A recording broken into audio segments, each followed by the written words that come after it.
La hora clave en 90.1. Muy buenos días a los amigos que se conectan en este instante y queremos darle la bienvenida también al sociólogo Marcos Salamea para conversar sobre varios temas de lo que sucede en nuestro país y en nuestra realidad. Sociólogo, muy buenos días, gracias por aceptar esta entrevista. Buenos días, licenciado Campoverde. Un saludo a las y los oyentes de W Radio. Es importante arrancar, sociólogo, con una realidad. No hemos tenido la oportunidad de conversar, pero parecería que el 2020 arranca con la pandemia, una enfermedad, un virus que cambia las costumbres, que cambia el estado de ánimo y por ende la economía cambia una vez que estuvimos aislados. Una vez que estamos aislados, el país no genera la economía, se queda en evidencia la fragilidad de nuestros sistemas de salud y sobre todo la aplicación de políticas emergentes y con esto que los políticos no sabían cómo gobernar y qué hacer frente a esta pandemia. ¿Existe o no existía un ahorro para estas situaciones catastróficas? ¿Cómo entender el comportamiento de la sociedad y de los políticos? Incluido en esto también podríamos sumar la corrupción aprovechándose de esta situación para vender insumos. Usted recordará que una mascarilla que valía 25 centavos, $3 a lo mucho, terminó costando 15, $25 y así la especulación. Igual las fundas para los cadáveres y luego ya los insumos propios. ¿Cómo leer, cómo entender esta debacle de la sociedad en esta emergencia en donde existió o no existió más bien un buen manejo de la política emergente? Bueno, hay que entender de que el coronavirus no solamente es un problema biomédico o sanitario, sino que es una problemática de salud que ha tenido implicaciones y efectos económicos, sociales, políticos, éticos y en el plano también del comportamiento social. Por ejemplo, en el plano económico, la pandemia en el Ecuador lo que vino es a exacerbar y a profundizar la crisis económica que está viviendo el país desde hace mucho tiempo y particularmente pues a profundizar la crisis fiscal del Estado ecuatoriano, a profundizar la recesión económica, la caída de la producción. Y consecuentemente con esto también pues la pandemia ha venido a profundizar los efectos sociales, como por ejemplo el desempleo, la baja en los ingresos de las personas y a desnudar pues las falencias que ha tenido el sistema público de salud. Recordemos que incluso meses antes de la pandemia, lamentablemente el gobierno actual empezó a recortar personal de los hospitales públicos y del sistema sanitario público con el despido de médicos, enfermeras y otros trabajadores de la salud, bajo el argumento de que era necesario pues reducir el gasto público. También hemos tenido una crisis en la educación. El Ecuador ha evidenciado las falencias para pasar a un sistema de educación no presencial que ha dejado al margen a muchísimos ecuatorianos que o no tienen una computadora o no tienen un adecuado acceso a Internet. Y esto genera pues una agudización también de las brechas sociales. Por otro lado, desde el punto de vista ético, hemos visto una exacerbación pues de la corrupción galopante que ha vivido el Ecuador durante mucho tiempo, en los últimos años sobre todo, y la pandemia para algunos ha sido el pretexto adecuado para generar pues actos totalmente deleznables, irregulares en el manejo de los recursos públicos, como sobreprecios fundamentalmente en los insumos médicos, en medicinas, equipos de bioseguridad, etcétera, con todos esos casos ya que hemos sido nosotros los ecuatorianos testigos y que ha generado también acusaciones de una entrega gubernamental al manejo de mafias, de bandas del sistema sanitario público, incluido dentro de estas mafias algunos asambleístas. Se ha hecho una especie de canje en el manejo de los hospitales por favores políticos. Todo eso está en proceso de investigación y la aspiración sería de que sean situaciones que no queden en la impunidad, porque la impunidad no es sino un caldo de cultivo para profundizar y afianzar los casos de corrupción del país. Y por otro lado, pues desde el punto de vista político, hemos hemos tenido lamentablemente un manejo inadecuado, equivocado de la crisis sanitaria por parte del gobierno actual. Lastimosamente, pues recordemos casos como el de Guayaquil, donde hubo no solamente corrupción, sino también un manejo irresponsable de las personas que fallecían, muchos de ellos recogidos en las calles.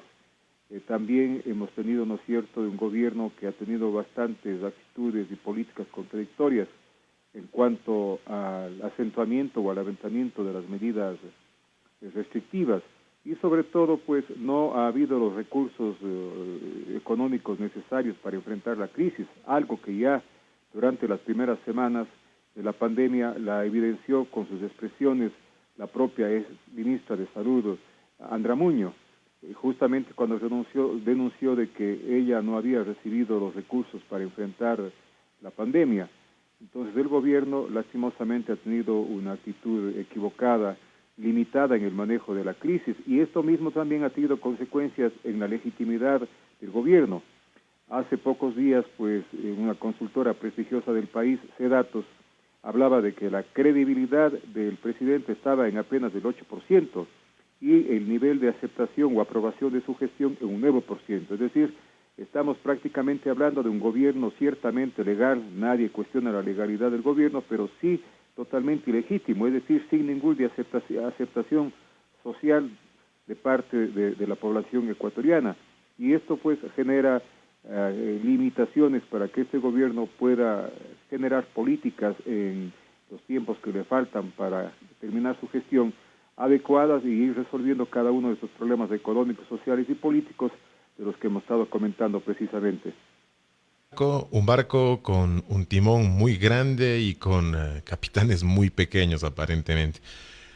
Y concomitante con esto se vienen ya las elecciones 2021, cuando también la legitimidad de la Asamblea tras juicios políticos a varios de sus miembros es latente y es evidente. No se puede tapar el sol con un dedo. Igual, candidatos que pretenden ser presidentes, asambleístas, por ahí se leen los memes que circulan en las redes sociales. Ya me falta poco para ser asambleísta, solo necesito un par de juicios y estar demandado con una sentencia en firme. Hemos llegado a ese punto en el que la política ha perdido ese sentido del arte de gobernar con los mejores elementos para que ahora suban a mandar al país y a comandar los peores elementos. Bueno, sin duda existe un proceso de degradación, de descomposición, de deterioro de la acción política y por lo tanto también pues de la imagen de los políticos en el Ecuador.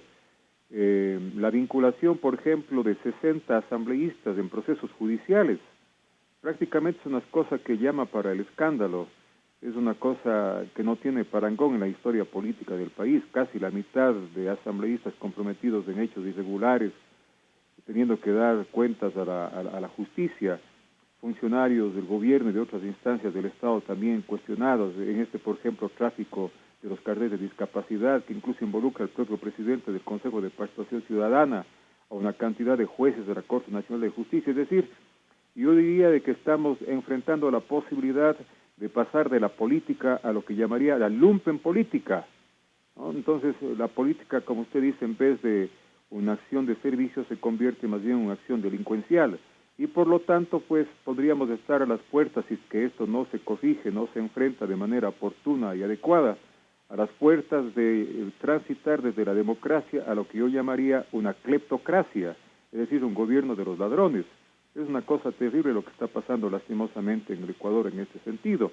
Y claro, y a pesar de que la política tiene ese altísimo nivel... Y perdón que le interrumpa, sociólogo, y yo creo que algo también, corríjame si estoy mal, pero la sociedad está aceptando esto ya como normal. Bueno, una de las causas precisamente para que estas situaciones se den es el hecho de que existe una despolitización creciente de la mayoría de la población ecuatoriana. Yo siempre he sostenido de que en el Ecuador vivimos un déficit de ciudadanía, porque ser ciudadano no significa tener una cédula de identidad, no significa ir cada 2 o cada 4 años a ejercer el voto. Ser ciudadano no significa habitar en el territorio de una ciudad o un país.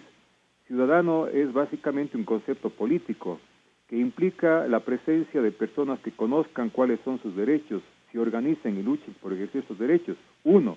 Y en segundo lugar, para ser ciudadano, pues se requiere un involucramiento, una participación permanente y activa de las personas en los temas de la vida pública, en los temas de la sociedad, en los temas de la comunidad. Y lastimosamente estos dos requisitos para ejercer una verdadera ciudadanía no existen en el Ecuador, de tal manera que la ausencia de ciudadanía, la existencia básicamente de pobladores, de habitantes, de votantes, de hinchas en el Ecuador, hace de que esta situación se convierta en la mejor aliada para que los políticos aprovechen precisamente esta apatía, este desinterés de involucrarse de la ciudadanía y puedan simplemente pues hacer una gestión pública de acuerdo a sus particulares intereses y con los manejos totalmente irregulares y corruptos de la cosa pública. Entonces necesitamos un público activo, un pueblo reflexivo, un pueblo crítico, un pueblo participativo. Ese será un dique fundamental para ir corrigiendo este tipo de situaciones. Incluso yo diría, si tuviéramos en el Ecuador pues un público exigente, una verdadera ciudadanía, no quien quiera, no cualquiera podría presentarse como candidato, como usted señala muy bien.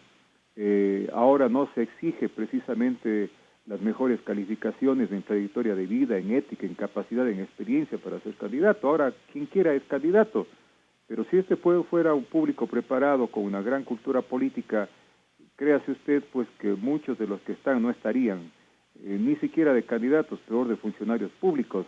Esa es lamentablemente la realidad que estamos viendo en el Ecuador.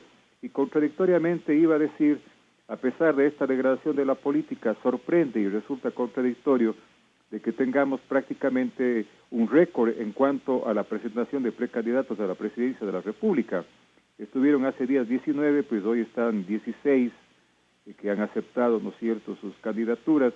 Bueno, es muy probable que a lo mejor por el tema de las alianzas o alguno de ellos termine desistiendo en una actitud quizás de realismo político, sabiendo que no tiene ninguna posibilidad, pero tener de todas maneras, si no 16, 14, 15 candidatos es excesivo, es demasiado, justamente para lo que este momento significa la política y la crisis que está viviendo en el Ecuador. Estamos batiendo el récord porque en la historia político-electoral del Ecuador jamás hemos tenido tal nivel de candidatos. Y este nivel y este número, repito y reitero, no es sino la expresión y el síntoma de la descomposición, de la degradación que tiene la política, porque la política tiene que articularse como una actividad orientada en base a principios, en base a proyectos ideológicos, en base a planes de gobierno.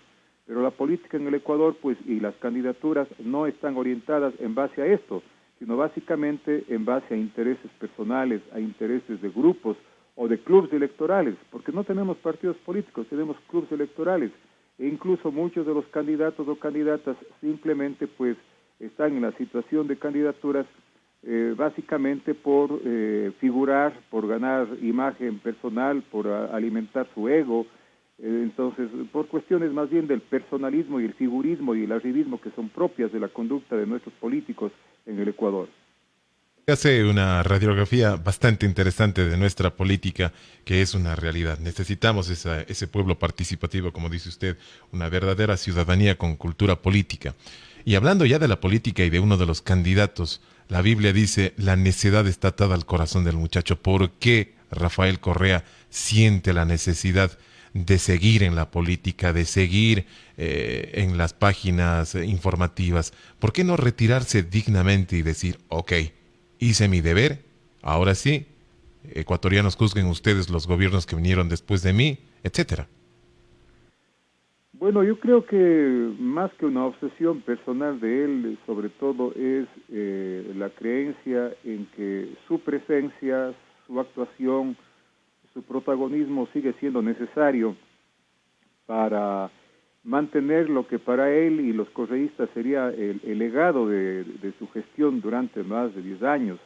Además, requieren preservar el espacio político que de todas maneras todavía subsiste en el Ecuador, requieren preservar, ¿no es cierto?, las adhesiones que todavía mantiene el correísmo, que según las estadísticas de las investigaciones cuantitativas está entre el 20 y 25%, entonces, ¿cómo mantener el correísmo vigente y esa votación cautiva a favor de ese correísmo. Esto no puede hacerse sin la presencia, aunque sea lejana desde el punto de vista físico y cercana desde el punto de vista virtual, del expresidente Correa, porque el correísmo sin Correa simplemente se acabaría, porque el correísmo todavía tiene cuerda, a diferencia del morenismo que se acabará con la ida de Moreno. El correísmo pues tiene seguidores y por lo tanto tiene también, ¿no es cierto?, la necesidad de hacer presencia, y esa presencia requiere inevitablemente también de la presencia de su líder. En este momento pues tenemos a Correa pretendiendo ser candidato a vicepresidente de la República. Sabemos los problemas jurídicos y legales que enfrenta. Sin embargo, su presencia como candidato hasta el último momento, hasta agotar todos los recursos, porque recordemos hay una apelación respecto a que no se reconoce la aceptación de su candidatura de manera virtual o a través de un poder, pero requieren estar ahí presente Correa para el momento en que finalmente termine negándose la posibilidad de su candidatura, pues nuevamente asumir el papel de víctima. Y la victimización pues es una estrategia político-electoral que en el caso del correísmo siempre le funcionó muy bien. Amén de que en el Ecuador pues siempre el comportamiento político también se mueve a veces con favor en función, digamos, de quienes son y asoman como víctimas. Entonces, el correísmo está presente, pues Correa no sé si finalmente terminaba o no de ser candidato, por lo menos a asambleísta por los migrantes de Europa, que sería la otra posibilidad. Todo esto va a estar sujeto pues a cómo se dirima finalmente el recurso de casación que está en proceso precisamente durante estas horas. Hay una apelación planteada al Tribunal de lo Contencioso Electoral reclamando, ¿no es cierto?, que se acepte la candidatura de Correa. Posiblemente esto vaya a la Corte Constitucional. Todo va a depender también de los plazos, porque si es que el dictamen final de cualquiera de estos organismos, ya sea el electoral, el contencioso electoral o la Corte Constitucional, no se da dentro del plazo previsto para la inscripción de candidaturas, inevitablemente el correísmo tendrá que cambiar de binomio y elegir pues a un nuevo candidato o candidata a la vicepresidencia de la República, pero Correa va a estar presente pues, aunque sea desde las redes sociales, haciendo de jefe de campaña del binomio correísta encabezado por Andrés Arauz en esta ocasión. Andrés Arauz ya dio declaraciones el día de ayer en algunos medios en que quiere traer la plata de las familias adineradas. ¿Qué tan productiva podría ser esto o qué tan bien visto sería esto en las campañas electorales? Y a eso apuntaba mi siguiente pregunta, sociólogo. Hay mucho que conversar, en realidad hay muchísimo y el tiempo se nos queda corto. Pero ¿qué escenario ve usted ya cuando se arranquen las campañas políticas? Hay políticos con propuestas, Lasso, que ya está prácticamente una década atrás del puesto presidencial, y otros nombres que realmente llegan a dividir la papeleta. Uno pensaría que tal vez teniendo más candidatos aumenta la democracia, pero en realidad más bien dividen los votos. Bueno, si tendríamos que medir la democracia en función del número de candidatos, diríamos que en el Ecuador se vive el país más democrático del mundo, lo cual no es así. Más bien el exagerado número de candidatos da cuenta de que hay una crisis y una descomposición no solamente de la política, sino de la democracia. En democracias maduras usted tiene siempre candidatos en función de las tendencias ideológicas y no tiene sino pocos candidatos, ¿no? Justamente cuando la política falla, cuando la política está en un proceso de descomposición y cuando la democracia es débil, es inmadura y está también en descomposición, pues entonces ya la política no se da en función de estas grandes tendencias ideológicas, sino, como decía hace un rato, en base más bien de apetencias personales o simplemente de intereses particulares de los clubes o de los amigos electorales, ¿no?, que mal llamados partidos políticos. Yo creo que en el Ecuador hay demasiada dispersión y fragmentación precisamente por esto. Sin embargo, entiendo que las candidaturas de la derecha política son las que se van más bien solidificando. La derecha está cada vez más unida. Primero, el renunciamiento de Sonnenhosner a ser candidato le fortalece sin duda a Lasso, puesto que le iba a quitar votos a un sector la candidatura de Sonnenhosner a Lasso. También antes la renuncia a ser candidato presidencial por parte de Nebot sin duda terminó favoreciendo a Lasso, porque la mayoría de la votación pro Nebot podía favorecerle a Lasso. Yo siempre he sostenido de que el principal obstáculo de Lasso para llegar a la presidencia era la presencia de Nebot como candidato. Ya no está Nebot, tampoco está Noboa, que podría también dividir la tendencia de la derecha política, y el reciente apoyo del Partido Social Cristiano a la candidatura de Lasso fortalece mucho más las posibilidades político-electorales precisamente del señor Guillermo Lasso. Yo quiero aquí aclarar que conceptualmente hablamos de derecha para referirnos a aquellas organizaciones políticas o candidaturas que defienden la idea, la necesidad de fortalecer más en el modelo económico al mercado y menos al Estado, ¿no? Entonces, en esto coinciden los socialcristianos y los partidarios de Creo, dirigidos por el señor Lasso. Entonces, me parece más bien coherente el que se hayan unido y se están dando un mutuo apoyo. Pero mientras esto sucede, en la derecha tenemos algunos candidatos que pueden reivindicarse del centro, que están totalmente sin opción, pues, ¿no? Y que están ahí solitarios y cuya participación no será sino un tiro al aire.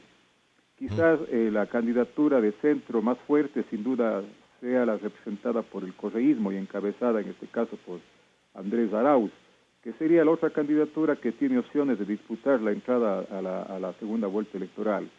Tenemos por un lado entonces la tendencia de derecha con Lasso, la del centro con el correísmo de Arauz, y finalmente pues por el otro lado, más que hablar de izquierda, porque en las condiciones actuales del país no hay posibilidades de implementar un proyecto realmente de izquierda, es decir, una transformación radical de las estructuras sociales, pero sí de establecer a lo mejor modificaciones, reformas al modelo de sociedad, al modelo económico y político vigente, lo que llamaríamos un proyecto reformista o de centro-izquierda. Y en este andarivel pues encontramos al candidato del movimiento indígena, a Yacu Pérez, aunque el crecimiento de Yacu Pérez político-electoral va a depender también de que logre restaurar la unidad interna del movimiento indígena, porque en este momento tenemos pues una suerte de distanciamiento entre el movimiento indígena como expresión política, Pachacuti, y el movimiento indígena como organización social representada en la CONAIE. Tienen que primero, puertas adentro, pues pactar, acordar y resolver estos conflictos internos para que pueda despegar con fuerza la candidatura de Yacu Pérez. Si así se hace, pues Pérez tiene también la posibilidad de crecer y posiblemente también disputar el ingreso a la segunda vuelta. Entonces tendríamos tres grandes tendencias, ¿no es cierto? Y el resto de candidatos y candidaturas, pues básicamente lo que harán es una presencia más formal y que significará un costo económico, porque recordemos que en esta ocasión, como en las otras, desde la nueva Constitución, quien paga las campañas electorales en los medios de comunicación es básicamente el Estado con sus recursos económicos y por ende, pues diríamos, el pueblo ecuatoriano. A eso apuntaba mi siguiente pregunta.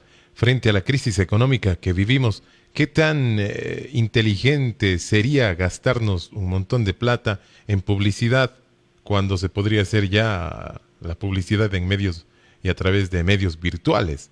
¿Justifica el gasto para tanto candidato en esta época de crisis? Bueno, hay que entender que en las condiciones actuales de la pandemia, la campaña va a tener una particularidad. Bueno, antes de la pandemia ya cada vez más los medios digitales, los medios virtuales eran una plataforma para hacer las campañas electorales, aunque también las formas convencionales o tradicionales, ¿no es cierto?, los medios de comunicación convencionales, las visitas puerta a puerta, las concentraciones, eran también parte de las campañas electorales. Ahora, si bien van a cobrar fuerza mayor los medios digitales, no por eso pues los medios convencionales, uno de ellos la radio en la que estamos precisamente hablando, van a hacer todavía espacios para que los candidatos lleguen con sus propuestas, con sus ofertas, con sus promesas. Y eso significa pues entonces una campaña electoral que legalmente tiene que, según lo establecido, ser costeada, financiada por el Estado.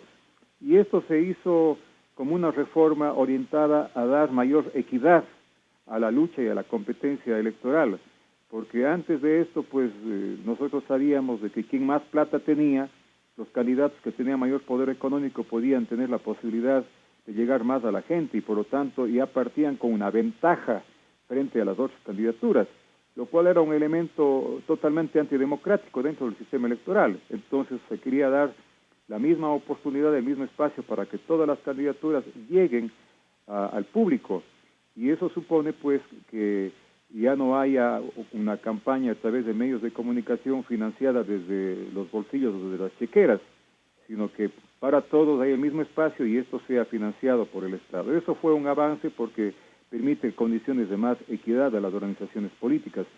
Quizás la reforma que tiene que hacerse es de que en adelante no quien quiera pueda aventurarse a ser candidato, porque eso significa un costo para el Estado. Si es que alguien quiere ser candidato, pues si no saca por lo menos un 3 o 4% de respaldo electoral, tendría que reembolsar, es decir, devolver al Estado lo que éste ha gastado en la campaña. Eso obligaría a que muchos piensen, no dos, sino muchas veces, el presentarse no como candidatos, y fortalecería pues candidaturas en función de las grandes tendencias ideológico-políticas y permitiría una mayor maduración de la democracia en el Ecuador. Sociólogo, de igual manera, la legitimidad y la aceptación de la Asamblea también tiene porcentajes muy bajos. Y en estas próximas elecciones el voto será a través de la plancha por la asambleísta, es decir, ya no va a importar quién esté primero o segundo, se va a votar por partidos, como decía usted, por los clubes. ¿Qué opinión le merece esto también cuando la Asamblea en esta temporada y en estos últimos meses ha tenido una baja total de aceptación? Bueno, antes efectivamente el sistema electoral llevaba a que las personas puedan tener el voto por listas o también el voto personalizado, es decir, podía votar entre listas, lo cual permitía que las ciudadanías vayan escogiendo a las personas. Pero ahora ya no es posible esto. El sistema es de listas cerradas, las personas ya no pueden escoger entre distintas listas, tienen que votar simplemente por una sola lista. Esto es lo que se llama la votación en plancha.